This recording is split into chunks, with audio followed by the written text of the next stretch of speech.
भागी गयो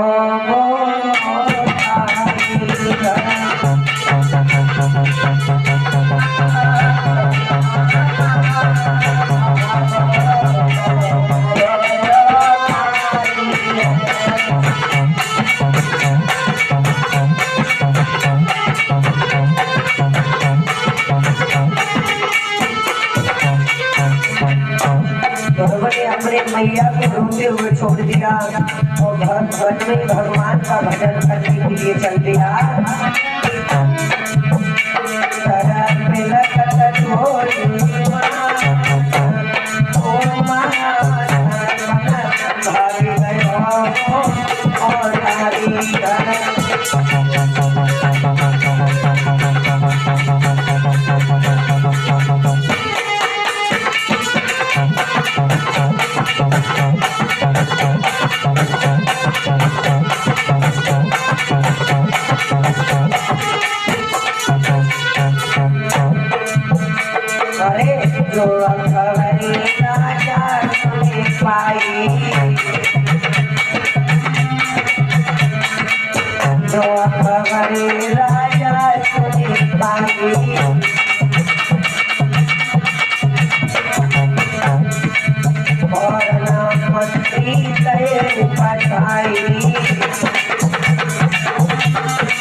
तो वही रोता छोड़ दिया। अब तो ध्रुव भगवान का भजन करने के लिए बढ़ता जा रहा है, बढ़ता जा रहा है। तो महलों से जैसे ही निकला है तो महाराज कानपाद को पता पड़ा है मेरा बेटा भगवान का भजन करने के लिए जंगल में जा रहा है। स्वयं महाराज कानपाद ने अपने सिपाहियों को भेज दिया, जवाब दिया कि ध्रुव को रोक लो, वो जंगल में नहीं जाएगा। ध्रुव के पास में सिपाही भेजे तो ध्रुव ने मना कर दिया कि मैं वापस लौटने वाला नहीं हूँ। दोबारा भेजे महाराज कानपाद ने कह दिया कि जाओ कह दो ध्रुव से जा करके कि आज से मुझे शुद्ध गेहूं की रोटी दी जाएगी। ध्रुव कहने लगे कि अरे सिपाहियों, अरे मुझे शुद्ध गेहूं की रोटी से मतलब नहीं है, मैं तो अपने पिताजी के लिए दर्शन करने के लिए जा रहा हूँ, मैं वापस जाने वाला नहीं हूँ। महाराज कानपाद से सिपाहियों ने जा करके कहा कि महाराज ध्रुव तो वापस नहीं हो रहा है। तो कानपाद कहने लगे कि हे सिपाहियों, जा करके कह दो कि आज से ध्रुव को आधा राज दिया जाएगा। ध्रुव के पास जैसे ही सिपाही पहुंचे तो एकदम से ध्रुव सोचने लगे कि कहो भगवान, अब तो गाँव से न लेकर पाए तो जो राजपाट में न लगो तो तुम्हारे दर्शन हो जाएंगे, पतों पे पता नहीं क्या होगा। ध्रुव कहने लगा अरे सिपाहियों, तुम वापस चले जाओ, मैं लौटने वाला नहीं हूँ। सिपाही ने जवाब दिया महाराज ध्रुव नहीं लौट आए तो कह दिया जा करके जाओ कह दो कि सारा राजपाट हम ध्रुव को देने के लिए तैयार है, लेकिन जंगल में ना जाए। ध्रुव नहीं मानना है। इतना कहने के बाद ध्रुव चलता हुआ जा रहा है, चलता हुआ जा रहा है, जंगल की ओर बढ़ता हुआ चला गया। उधर से देवर्षि नारद आ रहे हैं अपनी बीड़ा को हाथ में बजाते हुए और क्या गुनगुनाते आ रहे हैं ललामणि।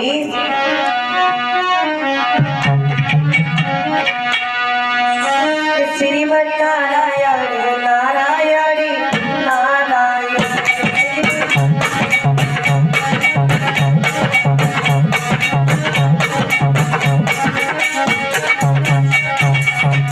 देवर्षि नारायण नारायण करते हुए आ रहे हैं गला लगते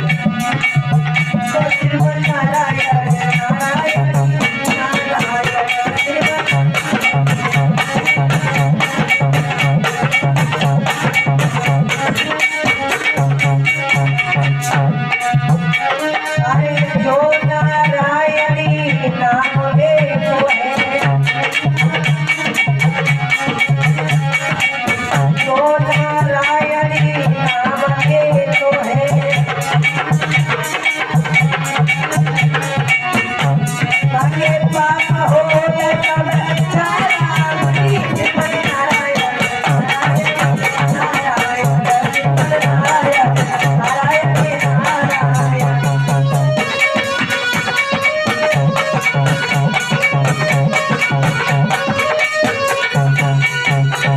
नारायण नारायण करते हुए देवर्षि नारद चले आ रहे हैं। और जैसे ही ध्रुव को देखा है तो एकदम से जवाब देने लगे, कौन बालक है जो इस तरीका से जंगल में भागता हुआ आ रहा है। ध्रुव एकदम से वही खड़े हो गए, कहने लगे बाबा जी आप कौन हो। देवर्षि नारद कहने लगे कौन हो तुम और इस जंगल में कहाँ भागते हुए जा रहे हो। बोले मैं अपने पिताजी के दिल्ली ढूंढते ले जा रहा हूँ। बोले तुम्हारे पिताजी कौन है तुम्हारे पिता। बोले मेरे पिता भगवान है, ईश्वर है, परमात्मा है। देवर्षि नारद हंसने लगे और जवाब दिया, अरे नादान बालक तू जिसकी खोज में जा रहा है उनकी खोज करते करते बड़े बड़े तपस्वी महात्मा इस दुनिया से चले गए, वो खोज नहीं कर पाए, नहीं मिल पाए। तो भला तुम्हारी क्या इतनी वो है जो भगवान को तुम प्राप्त कर दो। और भगवान को तो तुम प्राप्त जब करोगे, अभी तो तुम्हारी उम्र भी नहीं है और तुम इस जंगल में जा रहे हो। इस जंगल में बड़े बड़े भयानक शेर चीता भेड़िया रहते हैं, किसी ने तुम्हें मिल गए तो तुम्हें खा लेंगे, लेकिन तुम जंगल में मत जाओ। देवर्षि नारद ने बहुत समझाया लेकिन ध्रुव नहीं मानना है। जवाब दिया, एकदम से ध्रुव कहने लगा, आप ये बताओ आप इस जंगल में रह रहे हो, क्या तुम्हें शेर चीत नहीं खा रहे। बोले छोटा होकर के और इतनी बड़ी बात कर रहा है। तो एकदम से ध्रुव कहने लगा, बाबा जी सुनो पर क्या बोला है।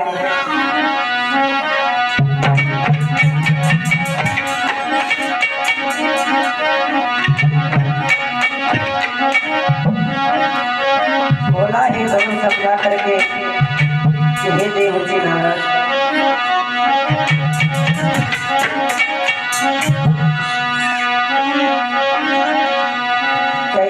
जिसको है अपने प्रभु से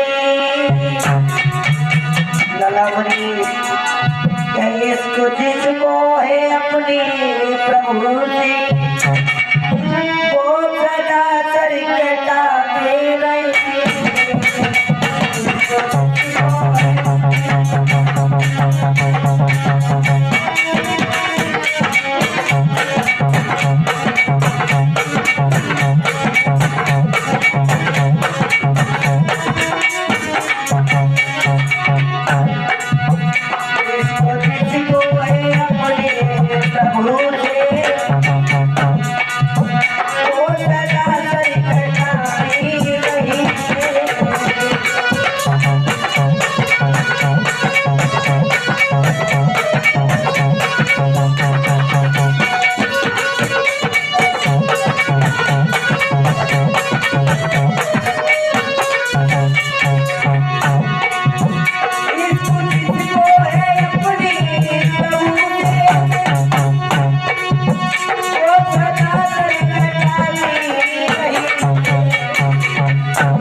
एकदम से समझा करके कहने लगे, अरे मुझे भगवान से प्रेम है तो मैं डरने वाला नहीं हूँ, मैं तो भगवान के दर्शन के बिना यहाँ से वापस जाने वाला नहीं।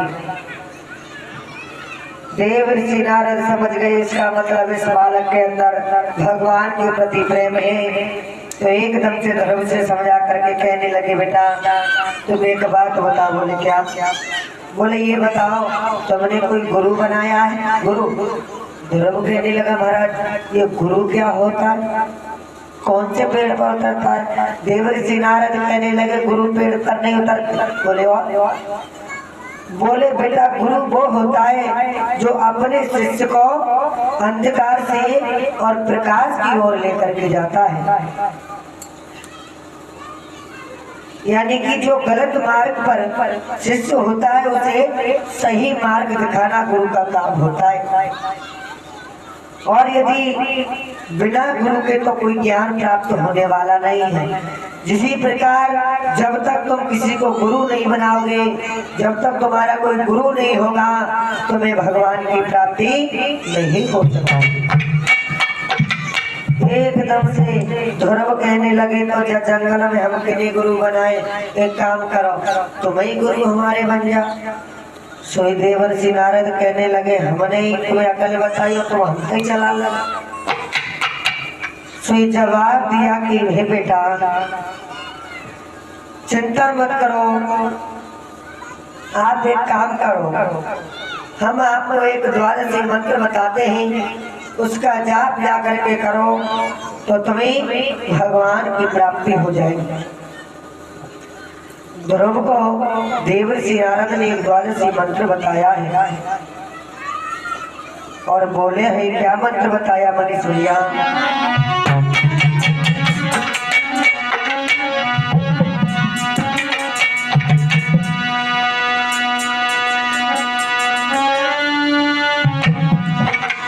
देवर्षि नारद बताने लगे कि ध्रुव इसी मंत्र का जाप करते हैं ना, ओम नमो भगवते वासुदेवाय नमः। ये द्वादशी मंत्र ध्रुव को दिया है। कह दिया कि बेटा जब तक भगवान नहीं आए तब तक इसी मंत्र का आप जाप करते रहना, भगवान आपको अवश्य मिलेंगे। तो ध्रुव उसी मंत्र का जाप कर रहा है बैठ करके। जाकर के एक वृक्ष के नीचे ध्रुव ने समाधि को लगा लिया। यहाँ तक हुआ बहुत समाधि लगाई है। जब समाधि लगाई और वायु को भी ध्रुव ने बंद कर दिया तो देवराज इंद्र का सिंहासन हिलने लगा। जैसे देवराज इंद्र का सिंहासन जब हिलने लगा तो देवराज इंद्र ने मन में विचार किया कि भला कौन ये तपस्या कर रहा है हमारे इंद्रासन को पाने के लिए। अपने अप्सराओं को बुलाया है और जवाब दिया कि जाओ जाकर के देखो ये कौन है जो हमारा इंद्रासन हिल रहा है। तो अप्सरा वहां से चली है और जाकर के देखा है ध्रुव को तो एकदम से आपस में बातें कर रही है, बहन ये तो देखो बहुत ही छोटा है, बालक है। तो दूसरी बोली, बहन देख मैं तो एक अकल बता रही है। बोले क्या? बोले सोने। और कहा? बोली गला बनी जाए नाच कूद की जाए जो बालक है।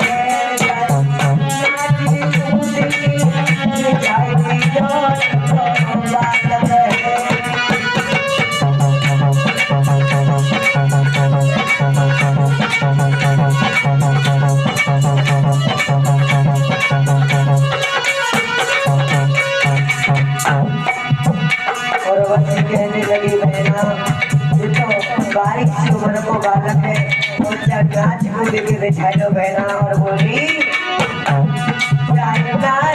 कूद की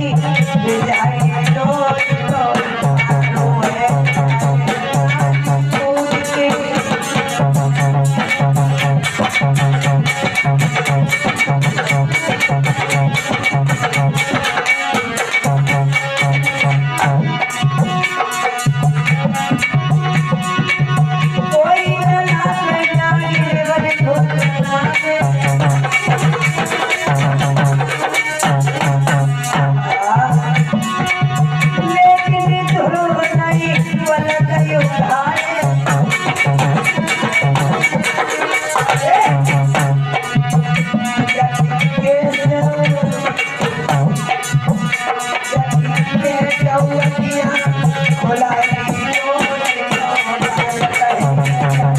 साथी दूध की मिठाई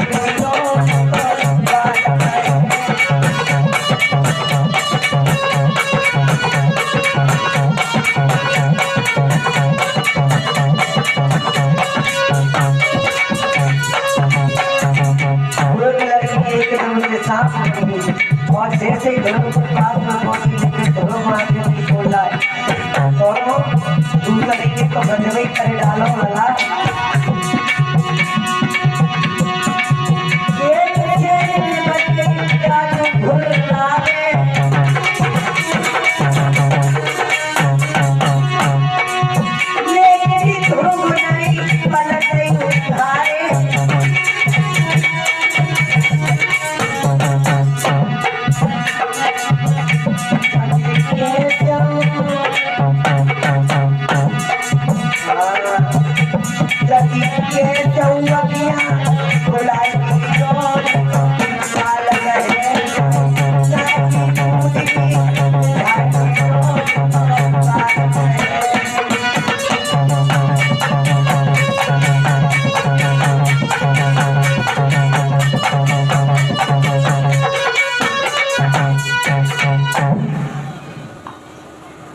वहीं पर ध्रुव को नाना प्रकार के उपाय किए हैं अप्सराओं ने, लेकिन ध्रुव अपने नेत्रों को नहीं खोल रहा है।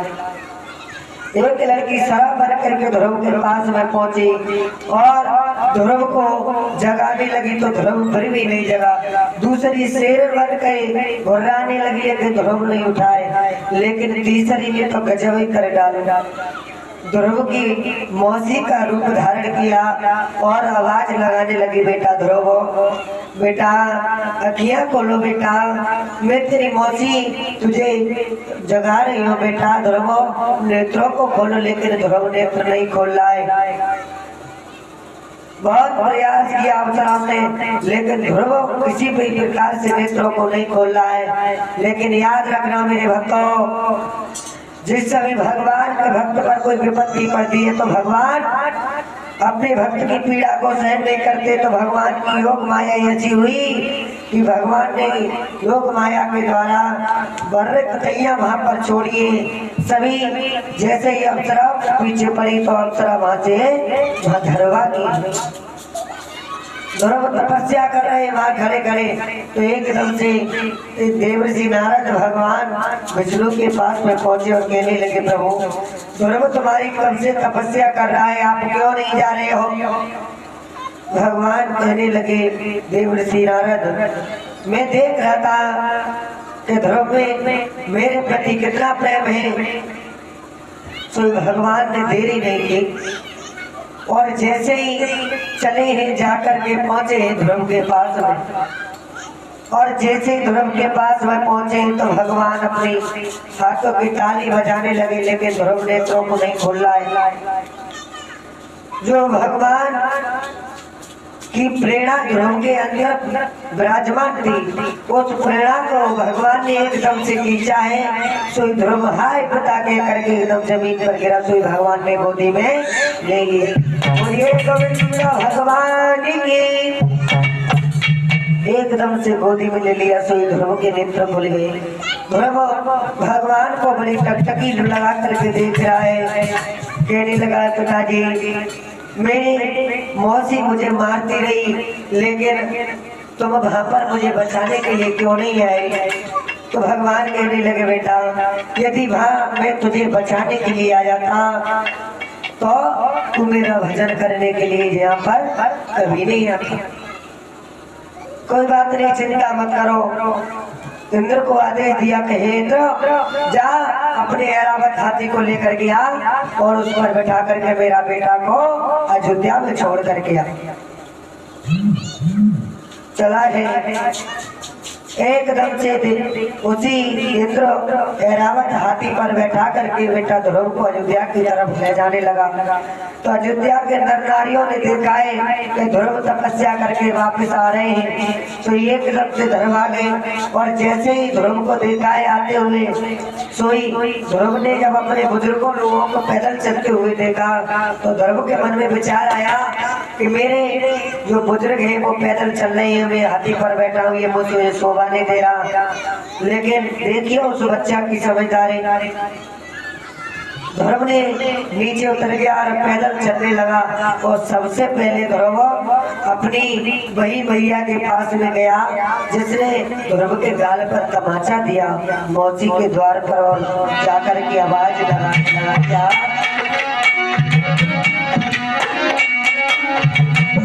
अरे खोलो मौसी द्वार लला के, द्वार पे आई है जी तो रो आवाज लगा।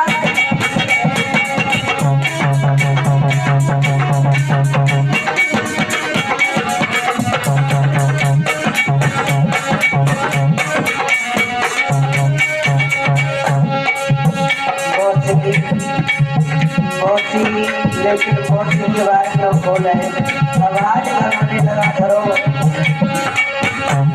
अरे बोलो मौसी द्वार लगा तेरे, जाओ द्वार में आई है तो रहो आवाज लगाई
जब ध्रुव मौसी के दरवाजे पर पहुंचा है तो आवाज लगाने लगा, माँ मौसी अरे द्वारे पर खोल दे, मैं भगवान की तपस्या करके आ गया।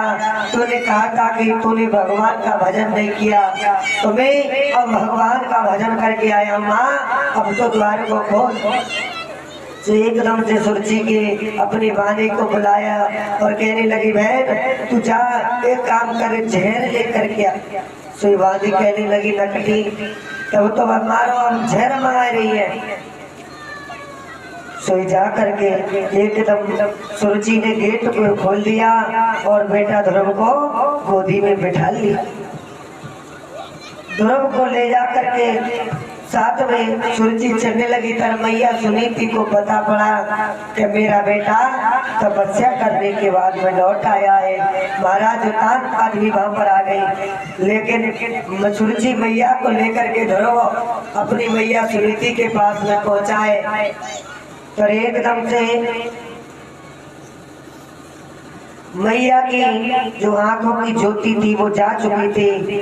जब से ध्रुव गया था तब से मैया ने खाना तो बहुत दूर की बात, पानी भी पीना बंद कर दिया था। और ध्रुव की कोई इतनी हिम्मत नहीं थी जो भगवान को प्राप्त कर सकता था। वो तो मैया की कृपा हुई जो ध्रुव को भगवान की प्राप्ति हुई। लेकिन बताया भी है कवि ने कलामणि, मांगे समान मेरे हाथ रे कोई गुरु नजर नहीं आता। माँ के समान मेरे हाथ रे कोई गुरु नजर नहीं आता।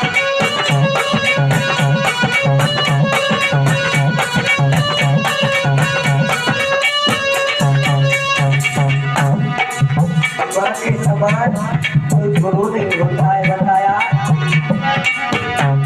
माँ के समान मेरे हाथ रे कोई गुरु नजर नहीं आता।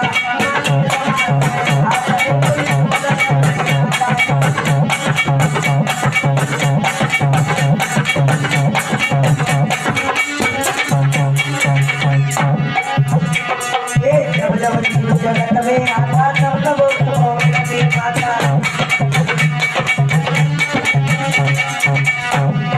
जब जब जगत में आता तब तब उसको नहीं पाता।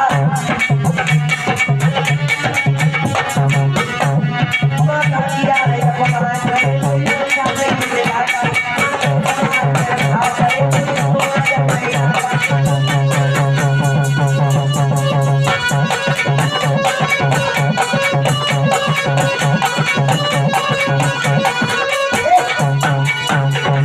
माँ के समान कोई गुरु नहीं होता है। तो एकदम से जब बेटा की आवाज सुनी तो ध्रुव कहने लगा माँ देख मैं भगवान को भक्ति करने के बाद मैं लौट करके आया हूँ, मुझे भगवान की प्राप्ति हो गई मैया। तो मैया सुनीति कहने लगी बेटा मैं ऐसे विश्वास नहीं मान सकती, मुझे भी दर्शन करा दे भगवान के तब तो मैं मानूंगी कि तू भगवान को प्राप्त करके आया है। तो मैया की जो आंखों की ज्योति थी वो जा चुकी थी। तो बेटा ध्रुव ने क्या किया है लला मनीष,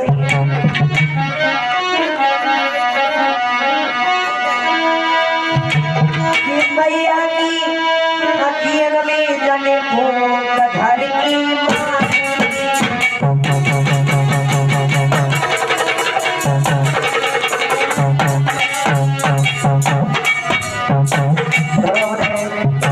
जैसे अपने मैया सुनीति की आंखों बहुत डर के मारी है। तो क्या हुआ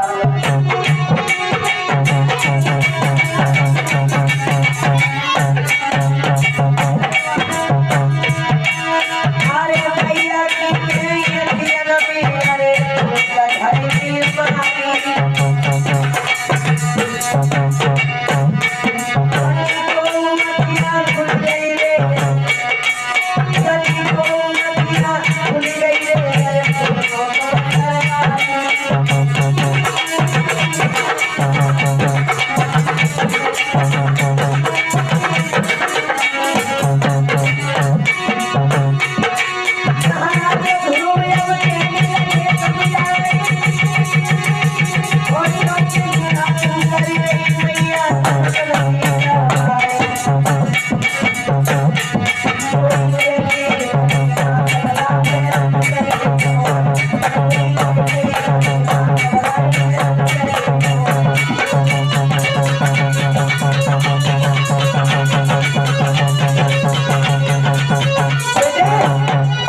बोलिए गोविंद भगवान की। तो बोलते 2 लाख का